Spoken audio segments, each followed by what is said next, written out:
Hello and welcome to the Blessings in the Streets podcast. I am your host, Joseph B. Roberts, and in studio with me today is a brilliant young man. You are in for a treat today. He is a pastor, he is a activist, he is a scholar.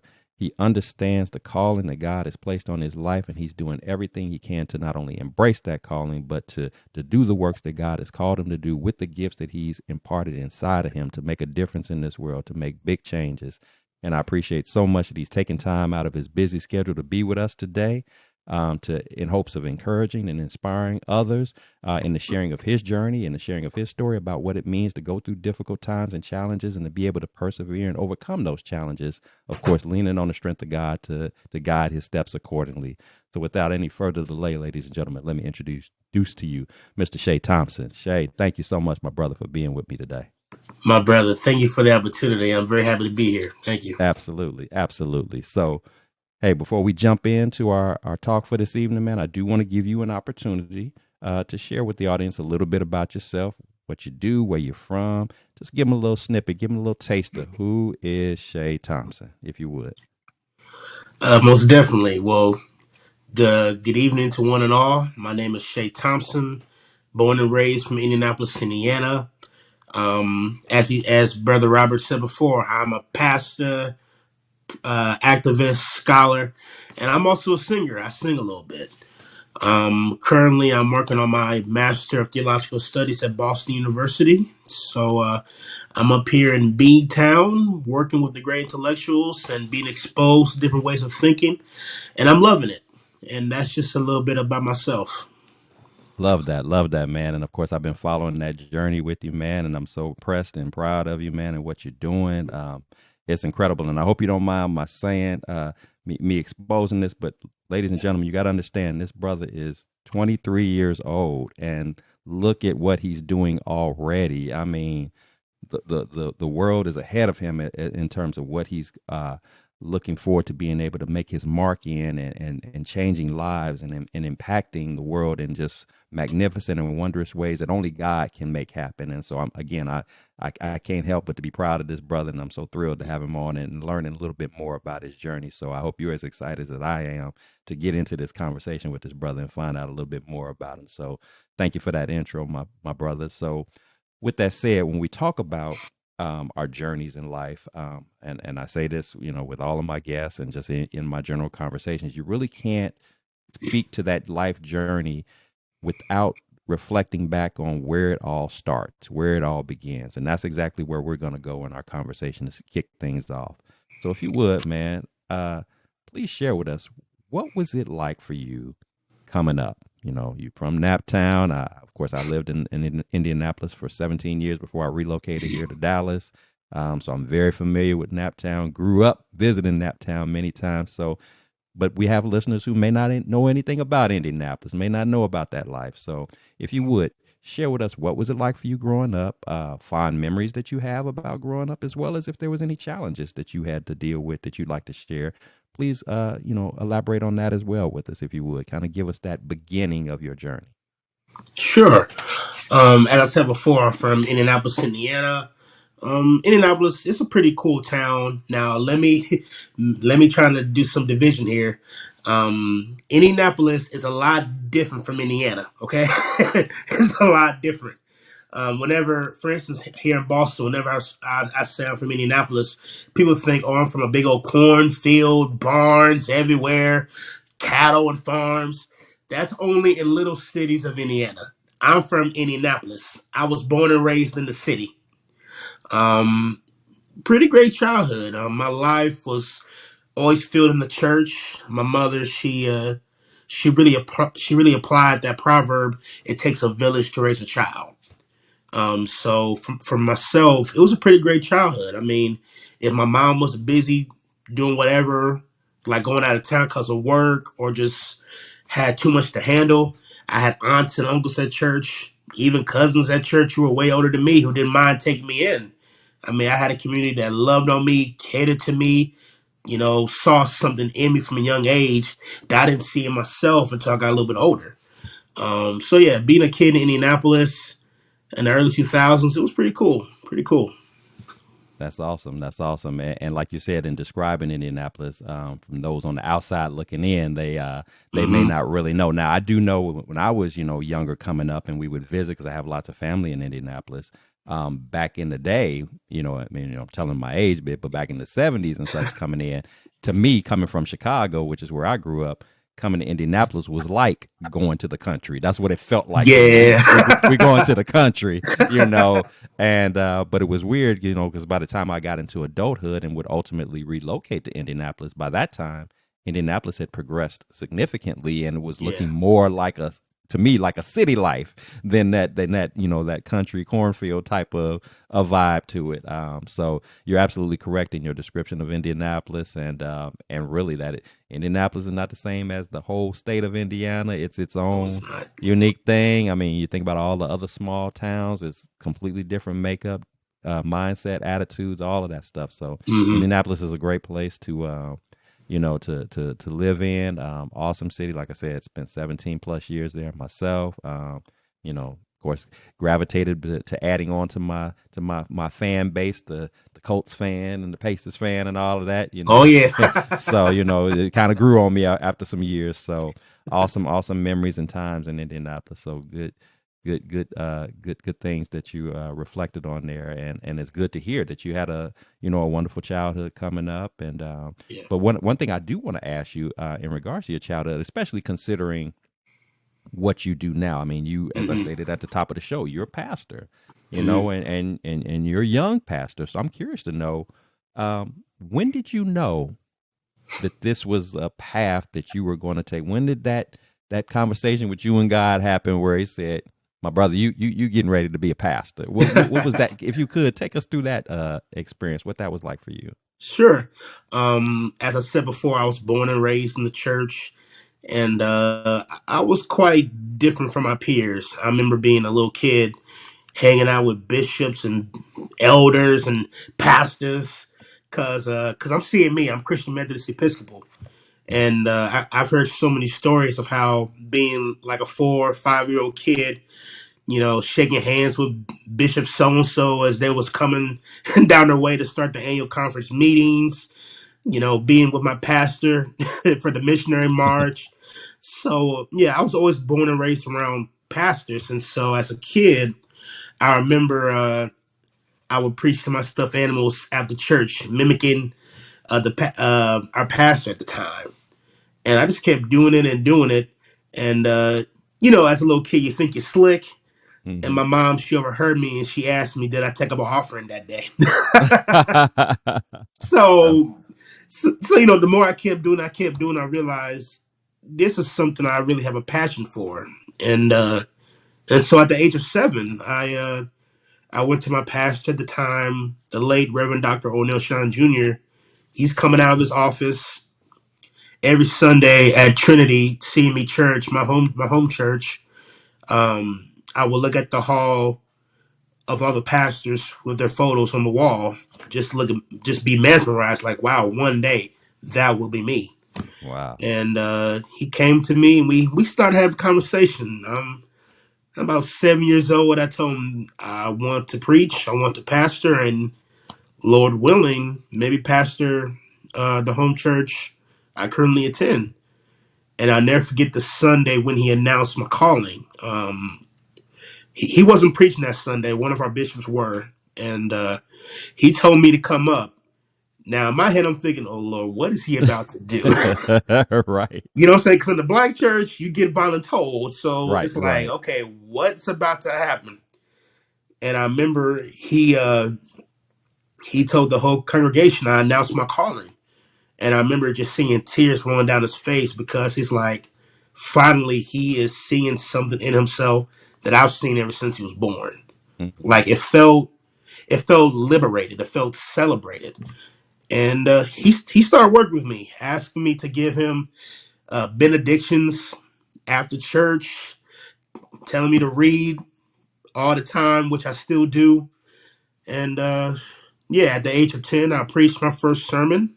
At the age of 15, I got licensed to preach.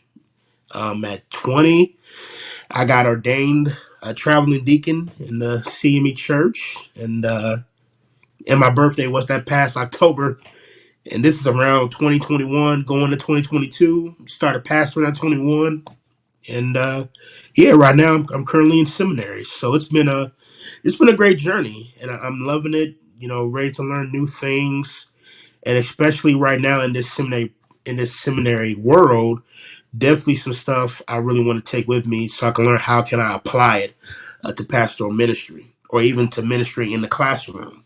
So yeah, it's definitely been a journey, most definitely.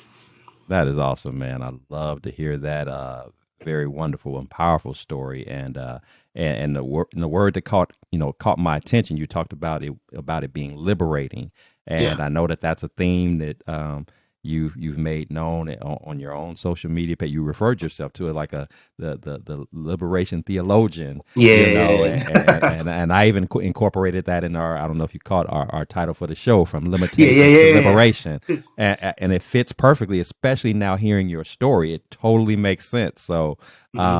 I love the fact that, because a lot of times, God calls us, he whether it's to pastoring or to do other things with these gifts that are in us, and a lot of times we're resistant to embrace Right. that. It's like, how's that me? That's not that, I can't do that. And there's, and but God doesn't, as you know, God doesn't make mistakes. He specifically, Hmm. weaves inside of us that specific detailed gift and that impact that you're going to have. And he wants us to, the sooner we embrace that, the faster that not only that we can receive blessings, but more importantly, that we can be blessings to other people. And Right. so it's just, again, it's just so refreshing to see you at an early age grabbing hold to that and going all in. It wasn't just, oh, I'm fantasizing about this. It's like you made it known. You went to the right person to share that information with.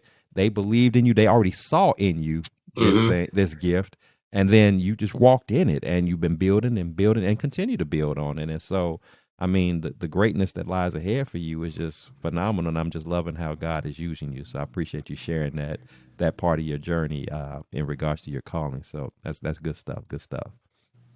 So, when you go through life, you live long enough, and I know, again, you're still a young man. I only if I could be 23 again, but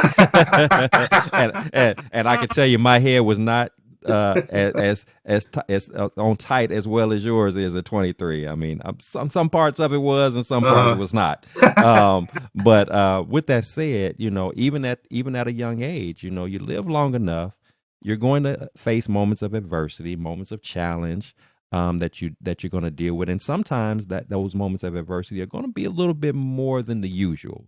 Hmm. God, I think God equips us to be able to handle some stuff, but then there are certain things that comes down our way, certain storms that come in our life that they hit different, Yeah. and we, even men of God, even men of faith, can sometimes question, perhaps even doubt, like, how am I going to get through this? This is, Lord, this is way too much. I mean, even for Right. me, I'm Right. I'm usually good at navigating this, but this here is this hits a little bit heavy, and I'm not really sure how I'm going to find my way.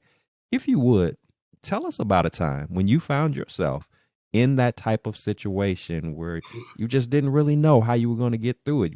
Of course, you're here today, so I trusted you were able to work your way through it because you're here to talk about it. But nevertheless, if you would, share with us a time that you faced a similar situation like that, and what ultimately led to you being able to overcome that moment of adversity. Got you.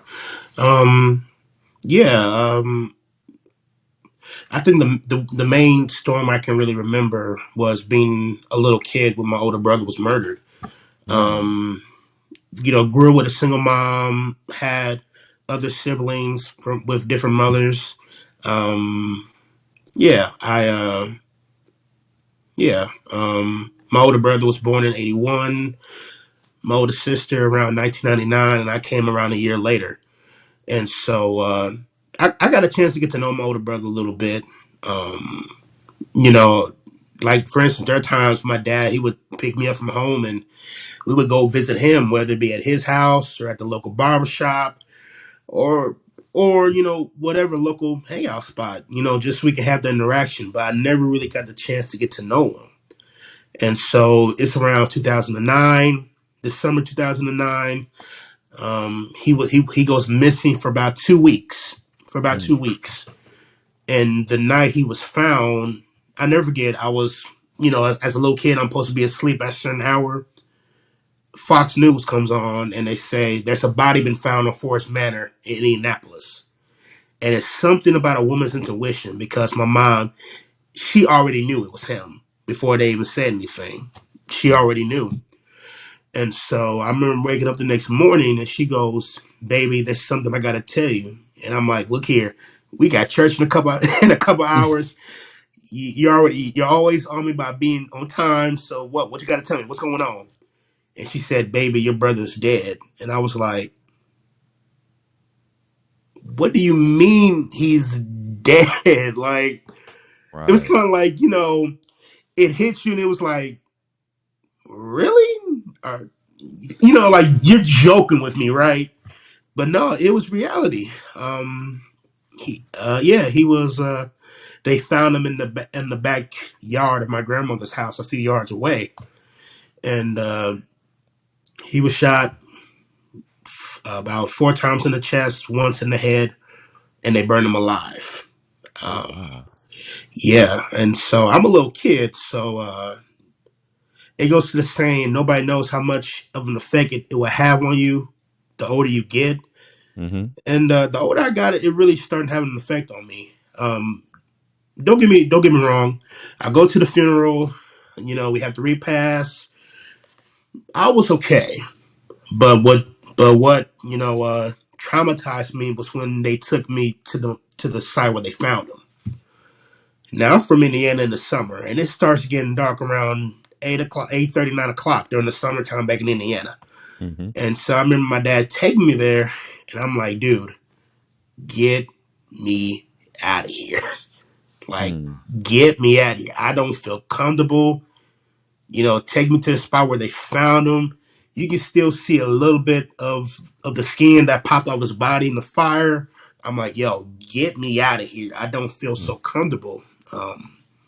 So all throughout my years in middle school, high school, it affected me, but it didn't really affect me as much until I got older, around my early 20s, and I learned the reality of it.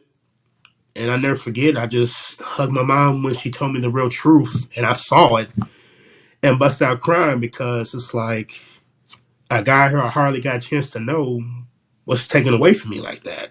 Mm-hmm. Um, you know, for me, it was like I'm never gonna hear him say "I love you." He's never gonna see all the stuff I really want to do. So it was tough, and it's still tough. I'm still trying to work my way through it. I even go to therapy, talk about it. So it's definitely been a challenge. So that's the main one I can think of. Talking about adversity, the main one. Wow. Wow. Well, first and foremost, I appreciate your transparency and sharing such uh, a difficult, uh, chapter in your life, losing a brother and then losing him the way that you did. That can never be easy to deal with. So I don't minimize that in the least bit. I also appreciate your transparency in saying that, hey, I still struggle, with this. It's something that has really been, has impacted me over the years, and the fact that you pointed out that you've even gone to the extent of seeking therapy for it, because and I've had this conversation before. When we talk about therapy, I've done therapy myself, but traditionally over the years, therapy and our community as Black people, that was a kind of a taboo thing. we don't Right. we don't do that. That's for the crazy people.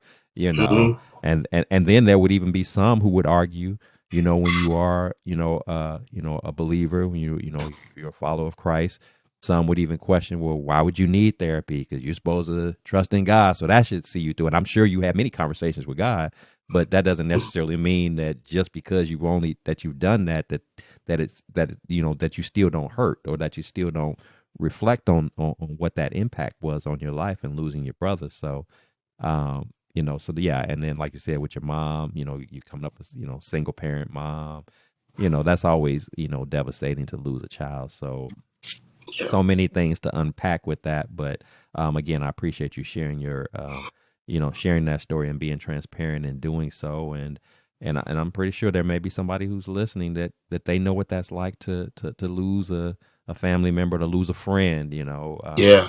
to some random, act of violence. And, one of my very best friends, in fact, as a child, 17 years old, and he was, murdered in a drive-by, sitting right in Mhm. front of his house.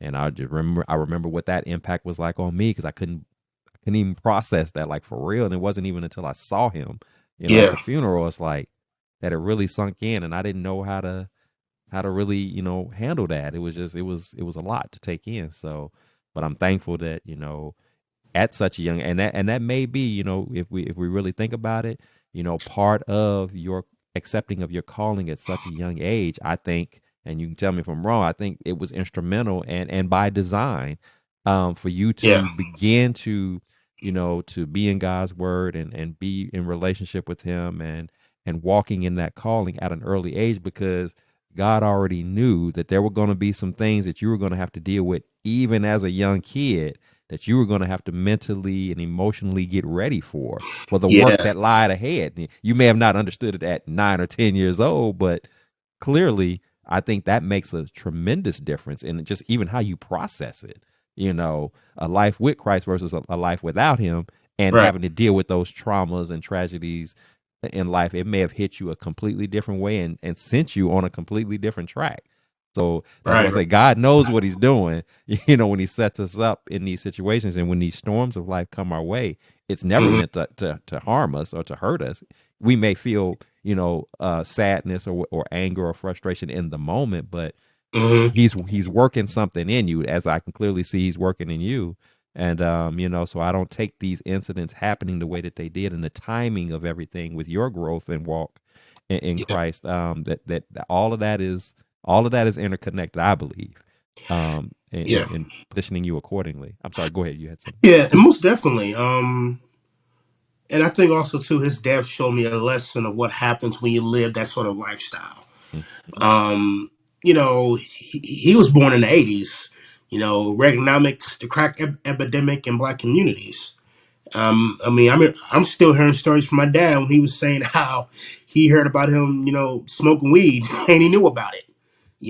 Selling drugs and all kinds of stuff.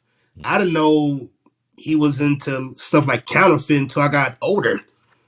Um, Another good example, I'll never forget. He took me and my dad to the movies to see the movie Iron Man when it first came out.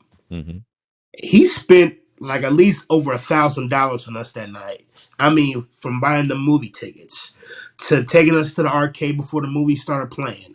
We go to the movie. He paid for dinner. He bought us a pair of Jordans. He even took us a ride in this big old truck he had. The older I got, and I realized, oh, he got that from, oh, you know. Yeah, yeah. So that was definitely God teaching me a lesson what happens when you live that sort of lifestyle. But yeah, it was definitely a lesson in that whole entire process. Wow, wow. Powerful, powerful story, man. And again, thank you for sharing that.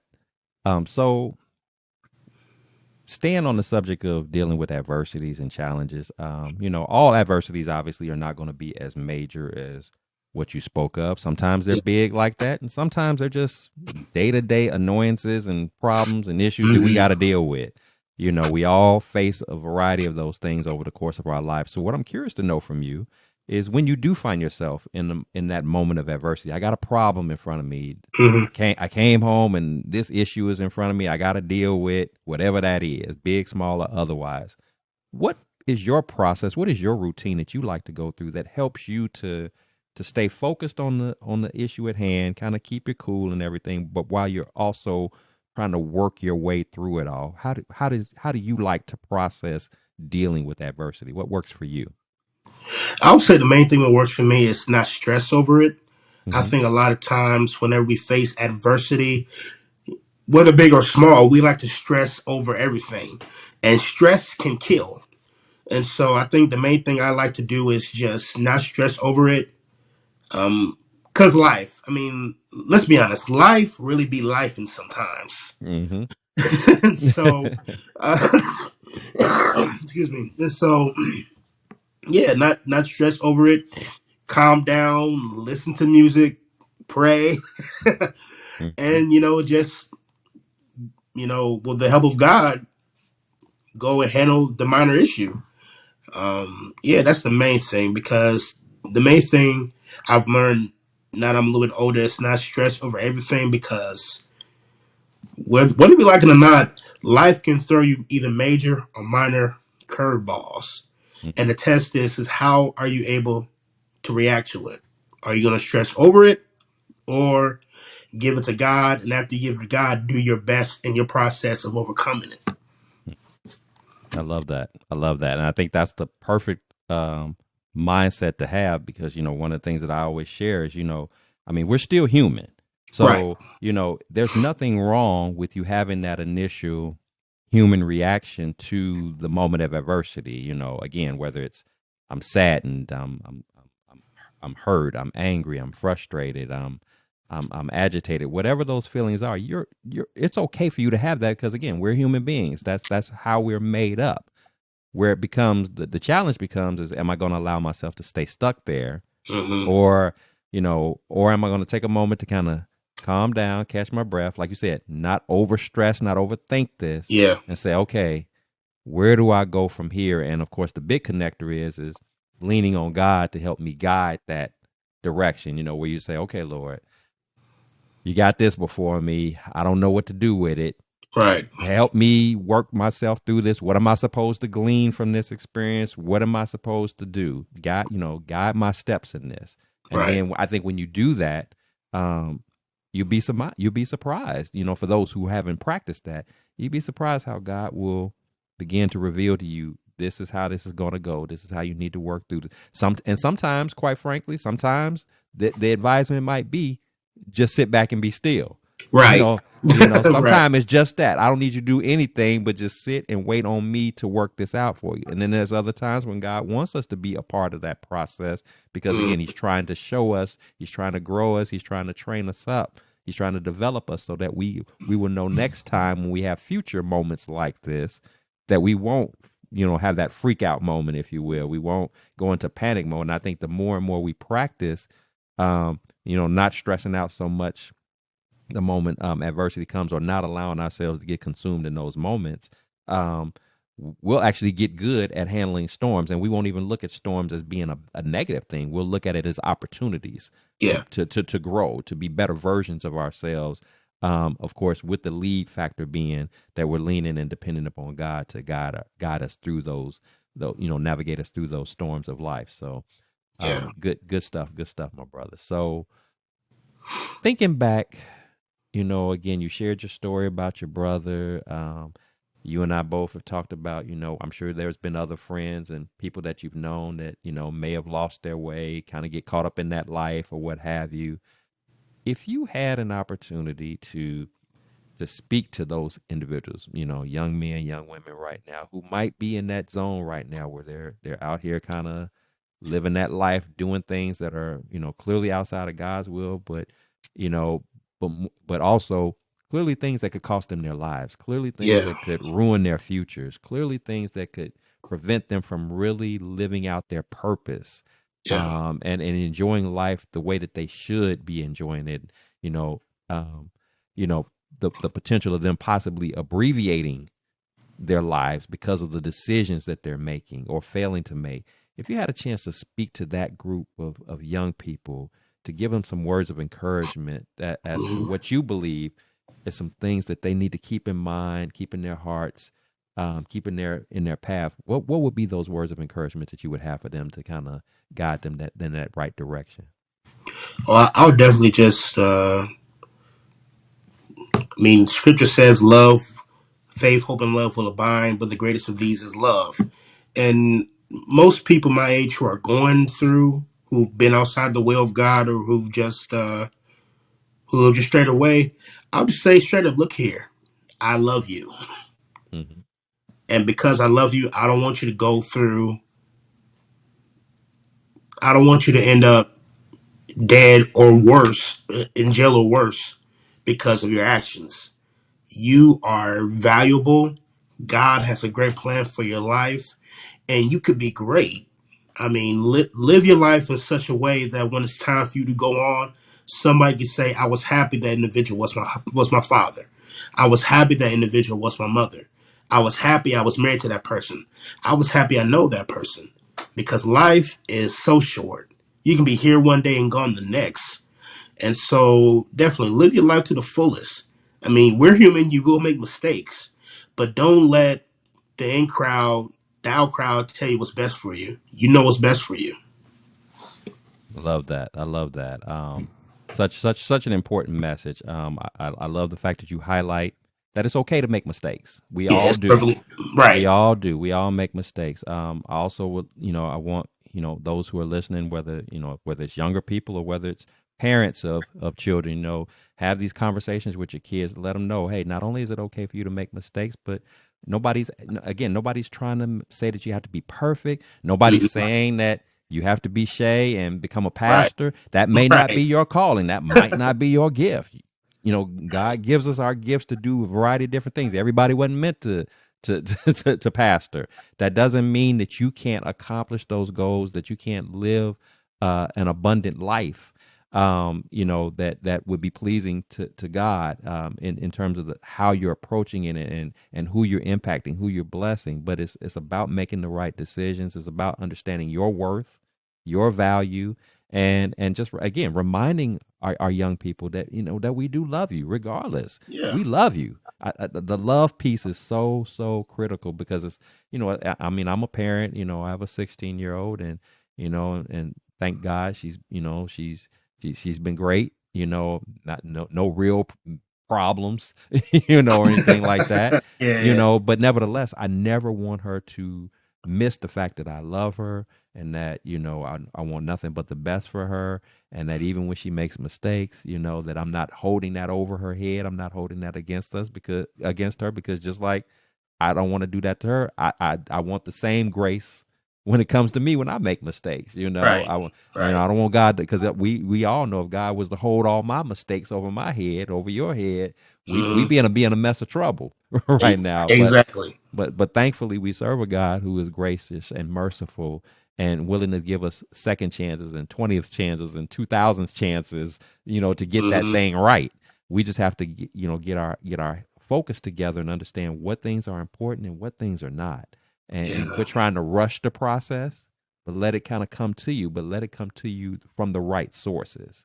And the ultimate source, of course, is God himself. Let him, again, tell us what he wants for us in our lives, and walk in that, and walk in it in faith and in obedience, and understanding that he's not going to lead us astray, and that we're capable of doing so much out here if we just, get our perspectives in order, get our focus in order. So good stuff, man, that you're sharing here. And I think it's very, very beneficial messages to hear. So I'm loving that. I'm loving that. So before I let you go, man, I do of course want to give an opportunity to, or I should say, have the opportunity, man, to love on you, to celebrate you, to acknowledge you. So if you got anything, man, that's going on, I know you're in school right now, working on your masters and everything. But if there's anything that you got coming up, any exciting news that you'd like to share, man, please do that, so we can acknowledge that, celebrate that, pray on that, whatever that is, man. Share with us what you got going, what's coming up for you, man. What's going on?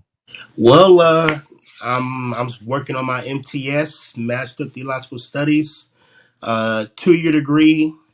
So I'll be completed with this MTS in May. Um, right now, I'm concerning what my other plans. I am leaning towards coming back to Boston University for a Master of Sacred Theology before I go off for doctoral study. But yeah, I'm just happy that I'll be done with this MTS in May, especially after a year ago I got my bachelor's from Lane College. Um, and just God's been good. I mean, I honestly feel like being here at BU, I really don't want to leave. I really don't. Because when the registrar told me I'll be done in May, I was like, "You're joking, right? I just got here." Like, Right. you tell me I gotta leave already. So, but yeah, I'll be done in May. Um, Yeah, January has been busy. February will be a lot busy. I got a lot of plans going on in February, but the main thing is I'll be done with this MTS in May, and I'm very excited and I'm thankful to God for that. That's awesome. That is awesome, man. And again, so proud of you. Definitely will be keeping you lifted in prayer, man. To just not only be successful in your academic endeavors, man, but I know you also from time to time have made it known about you being called to preach and at different places. So I pray for more opportunities for that. Again to just share your to share God's word with His people and just just getting into your zone, man. Just letting God just have His way with you. Beautiful, beautiful things that are happening with you and in your life, man. And it's just amazing to be a spectator on the outside watching it all, man. And and God willing, maybe one day I'll have the pleasure of actually sitting in and actually seeing you doing your pastoring and that's an awesome work, man. And I'm so happy for you and grateful for all that you're doing. You're truly a blessing and fine young man. And again, just much love to you, man. I appreciate it so much in what you shared with us today and hanging out with me for a little while. And just know, man, you got an open invite. You're always welcome to come back at any time. To jump in on the podcast and we chop it up some more about some things. So always know that you're welcome here, man. I definitely appreciate it. It's been an honor, man. This has been one of my, I would say, like I said, it's been one of my favorite episodes that I've had a chance to do so far. I've thoroughly enjoyed it. So, and for my audience, if you've had just as much enjoyment in listening to my brother here, Pastor Thompson, if you were inspired and encouraged by what he had to say, again, please subscribe, please share, please like, please comment. Because here at the Blessings in the Streets podcast, this is what it's all about. This is what we're all about. We're trying to, connect with people with our personal journeys, with our personal stories, letting you know that yes, storms are going to come. They're going to hit Yeah. everybody. Adversities are going to be there, but you don't have to be taken out by those adversities. You don't have to be overcome by those adversities. If you just lean into God and allow Him to lead the way, um, be in relationship with Him, connect with Him. I promise you, it's the best decision that you'll ever make. I'm not telling Mhm. you something that I heard. I'm not telling you something that Pastor Thompson heard. We're telling you something that we know from personal experience. You cannot go wrong with having God at the head of your life and guiding your steps and being there for you, especially during those difficult times, because we weren't built to handle all of that stuff by ourselves. That was No, never we the were not. plan. It was never the plan. We The weren't. dependent you stay dependent upon God and trust. He will surround you with other men and women of God who will love on you, who will pray with you in your face and behind your back. They will Hmm. be there for you. There will be that circle that you need. And it doesn't even require a ton of people. Just people who are in that right heart, in that right spirit, in that right mindset that want nothing but the best for you. So with that said, remember here at the Blessings in the Streets podcast, this is the place where your story is your glory, where your relationships are relevant, and where your journey is your joy. I am your host, Joseph B. Roberts. Thank you so much for tuning in. And until next time, you take care of yourselves. God bless. Keep fighting that good fight. Keep leaning in on God. Let Him be the head of your life. Let Him guide your steps. And I promise you, you won't go wrong.